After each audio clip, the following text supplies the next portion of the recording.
Nice. Next exercise, gravitational redshift. So that's an effect that is basically given by general relativity, because when using Newtonian gravity is sort of forcing the hand, because photons are massless, right? And we're talking in Newtonian gravity, we're talking about the interplay between massive objects. Therefore, using Newtonian gravity is a little bit forcing the hands, right? But we can still do it, and for the simple fact that we have seen basically it's coming from the equivalence principle. So if you want, we're using a general relativistic concept. The inertial mass is equal to the gravitational mass, and therefore in the force and the inertial part, force equal to m times acceleration, the two mass terms disappear. So the body which is orbiting, so the orbit of the body which is orbiting is completely irrelevant. So that's the trick that we are using to use Newtonian gravity to actually study something that is intrinsic of general relativity and is actually a natural prediction of general relativity. Okay, so let's do that. Let's play with gravitational lensing and let's use Newtonian gravity. So what we do? We follow the protocol given by the exercise. There are a series of basic steps that we are going to do. First one of which is to show the fact that the trajectory of a photon emitted by a far star is hyperbolic. What does it mean? Well, it means that if we have a star, which is far away, like here, we have the sun, which is sitting here. Our beloved photon is not going straight like that, does not have a closed ellipse orbit like that one, but we have an open hyperbolic trajectory, something like that, okay? Which give us the deflection. When we are observers that are sitting in this location, and we are looking at the stars with the sun in front, or a massive object very close to its angular location. So in the sky we see a star, and very next to it, along the line of sight, there is a very massive object, such as the sun in this case. So in this way, where do we see the light coming from? From here? No. The photons did this trajectory, and we perceive this photon as if it is coming from here, okay? So the last bit of trajectory is our perception of the incoming trajectory of the photon, okay? Like that. So you see that without the sun, if we would remove the sun, the trajectory would have been this one, okay? Straight from the star to without following this bent trajectory. And then this is called thin lens approximation. If we draw a plane here, so we can define a deflection angle, okay, which is this one. Okay, that's our deflection angle that we want to measure. How much the light is bent. Nice. Let's remove, well, no, let's leave it, might be useful. Tack. Beautiful. Okay, let's continue then, and we need to prove it. Why? Why is that the case? Well, we start, as you say, we're using Newtonian gravity. The energy in our system for our orbiting particle, the total energy is given by its kinetic term, and you already see that we are forcing the hand by speaking of photons and kinetic energy in this way, because we are giving a mass to the photon. Okay, horrible. Well, let's do it. Plus the gravitational potential of the Newtonian gravity, gmn over r. Now, what is the velocity of the photon? Well, that's the speed of light. Therefore, v is equal to c squared and is fixed. We keep it constant. And later on, we will discover that the mass of the photon is irrelevant, as we would expect for Newtonian gravity. Then we need to set the initial conditions such that we can define the energy of our photon, which is fixed. Energy is conserved, right? It's a conserved quantity. And the easiest thing to do is to set ourselves, let's say, not an infinite, but at the position of the star, which is that we approximate as infinite, meaning very far from the sun, where the gravitational potential can be, well, assumed to be 0, okay? Therefore, this term R is very large, this term is smaller, is very small with respect to the kinetic term, which is this one, and boom, we have the energy of our system, 1/2 Cn, okay? That's it, very simple consideration.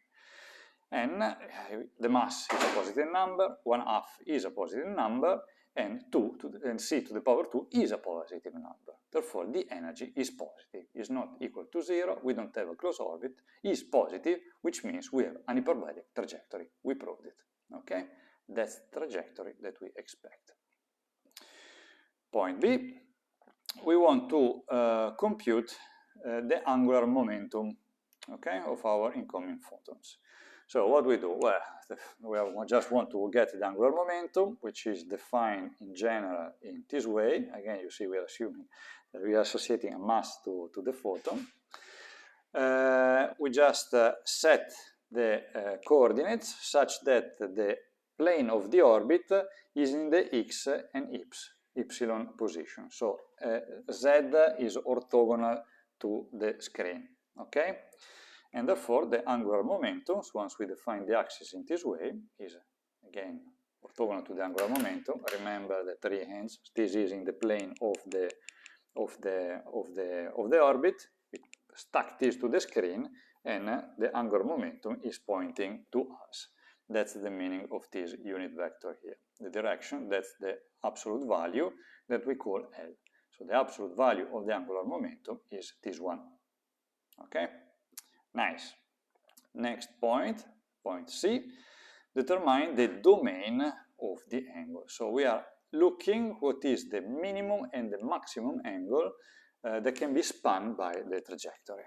Okay, so you see we have this curved trajectory that for simplicity we can assume to be broken into two straight lines. That's because when we are far, the deflection is very small, so the photons just go straight.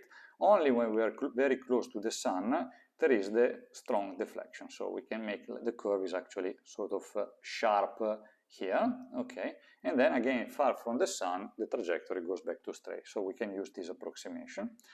And what we do is to look what is the angle that we have at the beginning, so that's the minimum angle, and this angle, which is the maximum angle. So you see these two angles sets the limits. So we are looking for that. That's why we are asked to look for the extrema in the angle distribution, the possible angles that have been done. Nice. What do we do? Well, we already know what is the radial dependency of the photon given a certain angle, which comes from the previous exercise.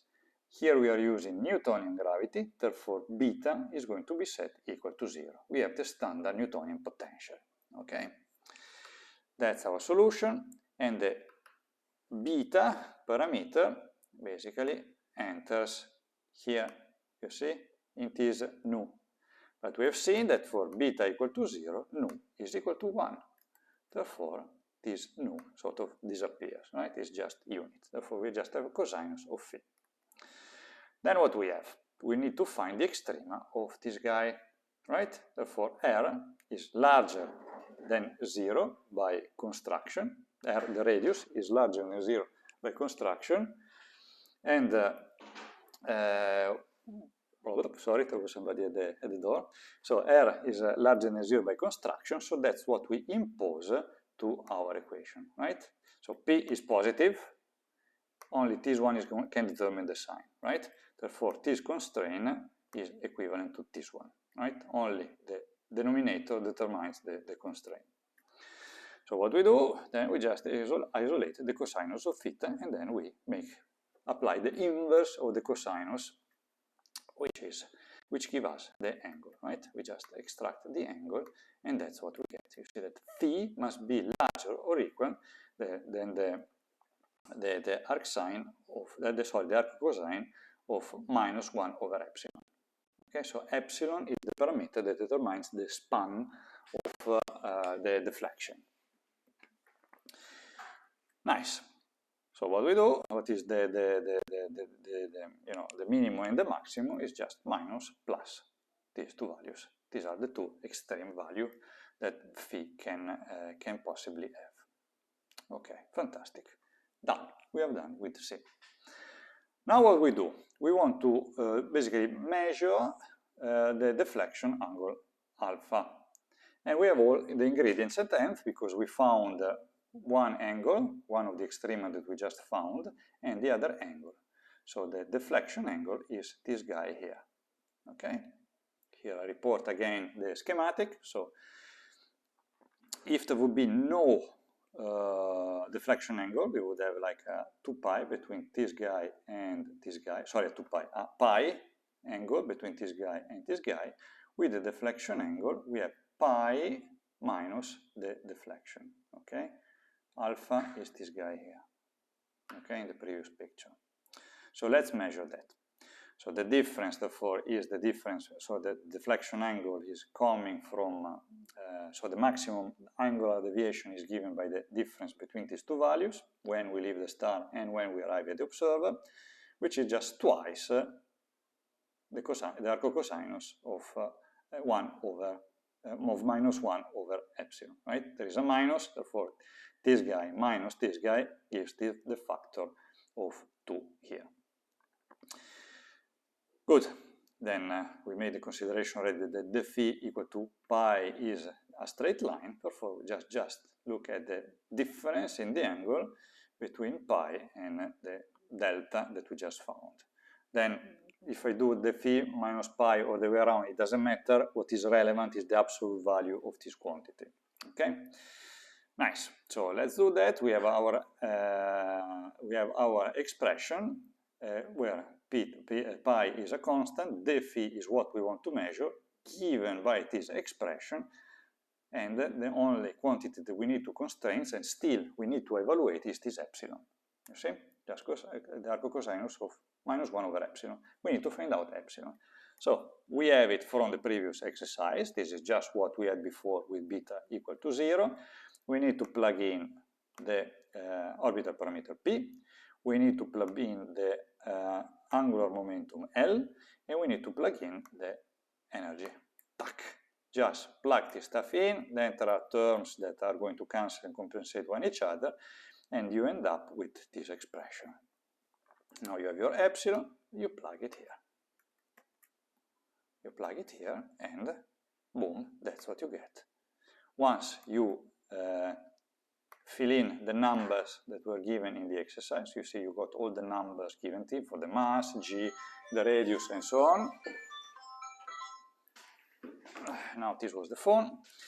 Now that we have all the numbers, you just plug this quantity in and you find your final result. There is a minus, but as I said, if we would have defined it the way around, we would get the plus. But as I said, what I mentioned is what is important is the absolute value of this quantity, which is 0.88 arc seconds. Is this correct?